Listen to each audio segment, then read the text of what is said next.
Šonadēļ neapšaubāmi svarīgākais valdības dienas kārtībā bija 2009. gada budžeta grozījumi, kur beidzot izdevās vienoties par budžeta skaitļiem, par to, cik lieli budžeta izdevumi ir katrai ministrijai.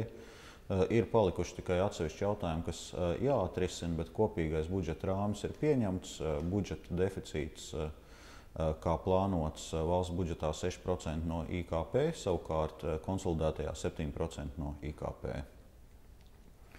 No atsevišķiem valdības lēmumiem, kas šonadēļ tika pieņemti, laikam jāuzsver lēmums par izmaiņām lidostas Rīga tarifos. Mēs zinām, ka vairākus gadus ir bijuši spēkā diezgan kontroversāli tarifi, kas atsevišķām aviosabiedrībām paredzēja ievērojamas atlaides, kā rezultātā daudzas citas aviosabiedrības no lidostas Rīgas vienkārši aizgāja. Tagad ir pieņemti jaunie tarifi, kas ir pietiekoši zemi, bet visām aviosabiedrībām vienādi. Līdz ar to mēs ceram daļu no tām aviosabiedrībām, kas no Rīgas ir aizgājušas, tomēr atgūt atpakaļ.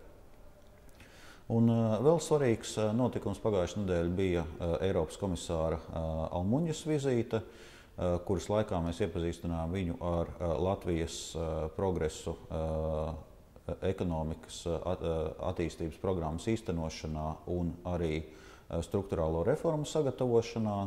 Un kopumā Almuņas kungs pauda optimistisku nostāju par Latvijas ekonomikas atgūšanās iespējām. Attiecībā uz nākošo nedēļu beidzot vajadzētu piepildīties vienam no pasākumiem, par ko daudzas valdības ir runājušas. Tiks pieņemti eksporta kredīta garantēšanas noteikumi, līdzekļi papildus 20 miljoni eiro jau ir piešķirti no Eiropas Savienības fonda līdzekļiem. Līdz ar to izskatās, ka šo programmu tiešām reāli izdosies palaist.